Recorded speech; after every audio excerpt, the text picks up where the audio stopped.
तो आप सभी दोस्तों का स्वागत है राजगीर के वन प्राणी सफारी पार्ट 3 में। और सबसे पहले आप सभी भगवान बुद्ध का दर्शन कीजिए। उसके बाद मैं आपको इस वीडियो में बहुत ही अच्छा जानकारी देने वाला हूं। साथ में आपको लाइव दिखाऊंगा भी और साथ में आपको सुनाऊंगा भी, जो कि हमारे भविष्य से जुड़ी हुई ये कहानी है, जिसके लिए आप सभी को शुरू से अंत तक बने रहना होगा इस वीडियो में। अगर आपको वीडियो के साथ साथ यह जानकारी आपको अच्छा लगे तो लाइक कमेंट और शेयर करना ना भूलिएगा। और फिर से आपको इस जगह पे आपका टिकट चेक इन होगा, क्योंकि यह जू सफारी का। उसके बाद आपको एक म्यूजियम से गुजारा जाएगा, जो कि आप देख सकते हैं। और इस म्यूजियम के अंदर आपको अद्भुत दृश्य देखने को मिलेगा। जब हम मनुष्य धरती पर आए थे तब क्या थे, उसका दृश्य यहाँ पर दर्शाया गया है, जो कि आप देख सकते हैं। इसके साथ साथ दीवार के ऊपर बहुत सारे 3D फोटो लगे हुए हैं, जो कि आपको कुछ न कुछ दर्शा रहा है, जो कि आप देख सकते हैं। उसके बाद यहाँ पर लाइन से आपको बाघ, चीता, शेर, शेर के बच्चे, चीता के बच्चे, तेंदुआ के बच्चे, तेंदुआ सभी आपको मिल जाएगा, पत्थर का बना हुआ। फिर जैसे ही आप आगे बढ़ते तो आपको भालू देखने को मिल जाएगा। फिर उसके बाद जैसे आप आगे बढ़ते तो हिरन आपको देखने के लिए मिल जाएगा, जो कि आप देख सकते हैं। फीमेल भी है हिरन यहाँ पर और मेल भी है, और उसके बाद उसके बच्चे भी है। इसके साथ साथ दीवार के ऊपर जितने भी फोटो लगे हुए हैं वो कुछ न कुछ दर्शा ही रहा है, और कुछ न कुछ आपको सीखने के लिए ही उसमें बताया जा रहा है। तो चलिए, इस वीडियो में मैंने शुरू में ही बता दिया कि आपको मैं बहुत ही अच्छा जानकारी देने वाला हूं, तो आपको मैं उसी जगह पे ले जा रहा हूं। आप सभी कोई लाइव देखिए और सुनिए। अगर जानकारी अच्छा लगे तो लाइक कमेंट और शेयर जरूर कीजिएगा। तो चलिए, वीडियो को आप लोग देखिए। 22,000 बार सांस लेते हैं। कभी गिना नहीं ना। और क्या ये भी कि आपकी अगली सांस के लिए जरूरी ऑक्सीजन का मिलना इस बात पर निर्भर है कि आपसे मीलों दूर किसी समुद्र में एक बड़ी सी शार्क मछली एक छोटी सी मछली को खा पाएगी या नहीं। यकीन नहीं है ना? चलिए कोई नहीं, आइए आपको ले चलते हैं एक ऐसी दुनिया में जो आपसे हजारों मील दूर होकर भी आपके अस्तित्व का आधार है।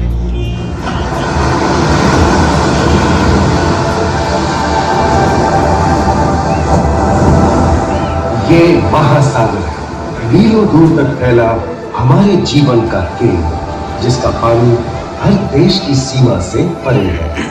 हमें सांस लेने के लिए जरूरी ऑक्सीजन का 50 से 80% इन्हीं समुद्रों के पानी से आता है। ये भी कह सकते हैं कि ये सागर एक विशाल संयुक्त परिवार की तरह है, जिसमें ये सभी जीव एक ही घर में रहते हैं, जैसे मछलियां, mollusc, dolphin, seal, walrus, crustacean, bacteria, समुद्री एनिमोनी और हाँ, ब्लू व्हेल भी, जो पृथ्वी का सबसे बड़ा जीव माना जाता है।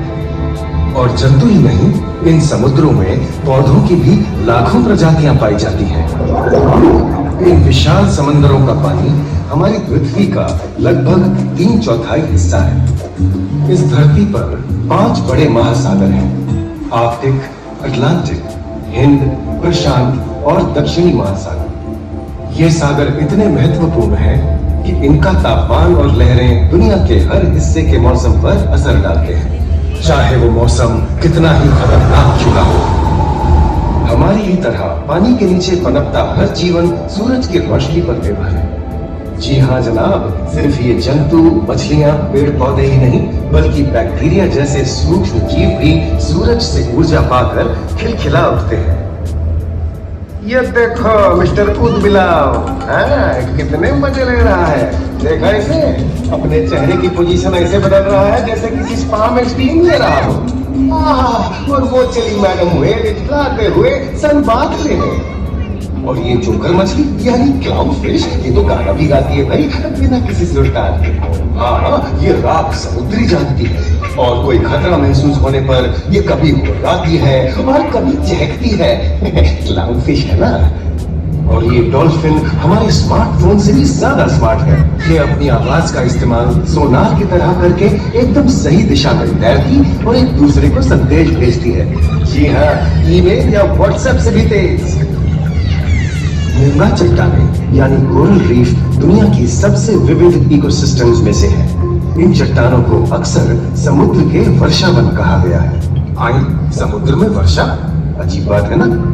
अरे दरअसल इनका नाम इनके आसपास बसे इन जीवों की विविधता के कारण पड़ा है। इनमें से कुछ गूंगे गर्म उथले समुद्र में, तो कुछ ठंडी अंधेरी गहराइयों में रहकर हमारे इकोसिस्टम के संतुलन को बनाए रखते हैं। पौधे हमारे इकोसिस्टम का एक बहुत ही महत्वपूर्ण हिस्सा है और पानी में ऑक्सीजन का सबसे बड़ा स्रोत है।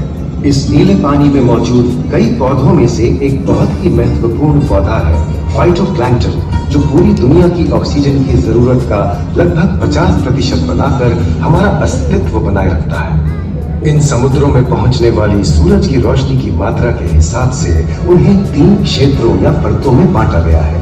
सतह के सबसे नजदीक वाली परत को यूफोटिक जोन या सनलाइट जोन कहा जाता है। जाहिर है कि यहाँ सूरज की सबसे ज्यादा रोशनी पहुंचती है और 90% समुद्री जीवन इसी परत में मौजूद है।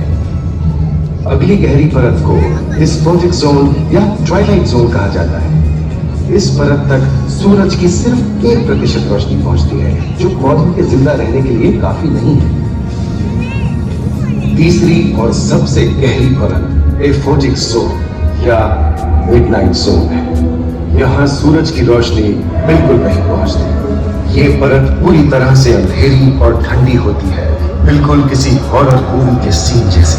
ये कई जगह पर इतनी गहरी होती है कि यहाँ आसानी से माउंट एवरेस्ट जैसे ऊंचे पहाड़ भी समा सकते हैं। और इसकी सबसे गहरी जगह है प्रशांत महासागर में मरियाना ट्रेंच।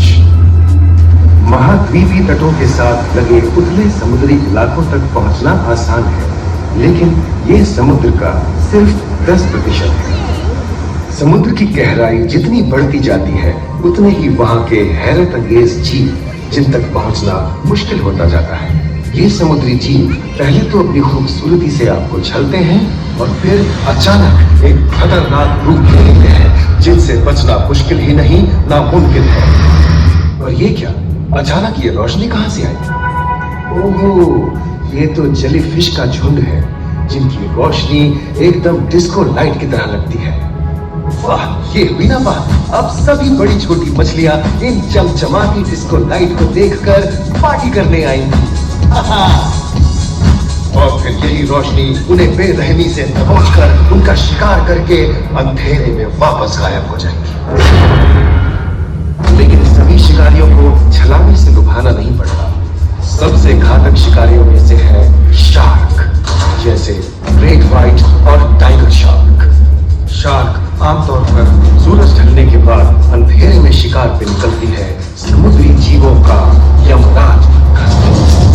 आज तक शार्क की 500 से ज्यादा प्रजातियों का पता चल चुका है। ये हर तरह के खुले महासागरों में, बूंदी की चट्टानों में, आर्कटिक की बर्फ के नीचे और समुद्र की अंधेरी गहराइयों में पाई जाती है। और ये है समुद्री घोड़ा, जो तबड़क तबड़क नहीं, छप छप छप छप करता है, यानी दौड़ता नहीं, तैरता है। हमने इन समुद्रों के बारे में बहुत कुछ जाना है, पर अभी भी बहुत कुछ जानना बाकी है। ये सागर गहरे और विशाल, ठंडे और अंधेरे में डूबे होते हैं। इन गहराइयों में पनपने वाली 17,000 से अधिक प्रजातियां मानो किसी कल्पना से कम नहीं है। किसी खूबसूरत एंजल की तरह दिखने वाले जीवों के साथ साथ न जाने और क्या क्या देखने को मिले हैं।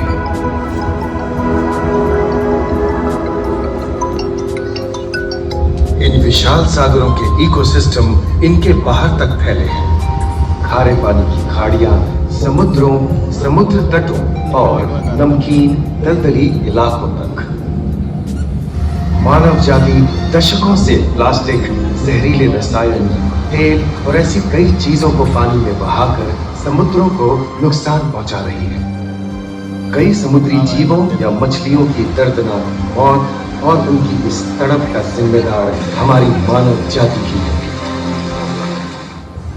पिछले कुछ दशकों में वैज्ञानिक पैमाने पर सामने आए खतरों में से एक बड़ा जलवायु परिवर्तन है, जिससे महासागर गर्म हो रहे हैं और ग्रीन हाउस गैसों की अधिकता और ऑक्सीजन की कमी के कारण इन समुद्रों का अम्लीकरण हो रहा है। सागरों के इस तरह गर्म होने से पानी का स्तर बढ़ गया है और बर्फ की चादर पिघल रही है। इस विनाशकारी बदलाव के परिणाम स्वरूप समुद्री जीवन खत्म हो रहा है और पूरे इकोसिस्टम के लिए ऐसे खतरनाक हालात हम ही पैदा कर रहे हैं। हमारी आने वाली पीढ़ी का भविष्य इस बात पर निर्भर करता है कि क्या हम आज अपने निजी जीवन से प्लास्टिक को हटाने जैसा छोटा कदम उठा सकते हैं, या फिर हम बड़े स्तर पर सख्त नियम बनाकर उन्हें लागू करें, जिससे समुद्री संसाधनों का दोहन और प्रदूषण कम हो। याद रखिए, बात हमारे अस्तित्व की है, तो बदलाव की शुरुआत भी हमें ही करनी है।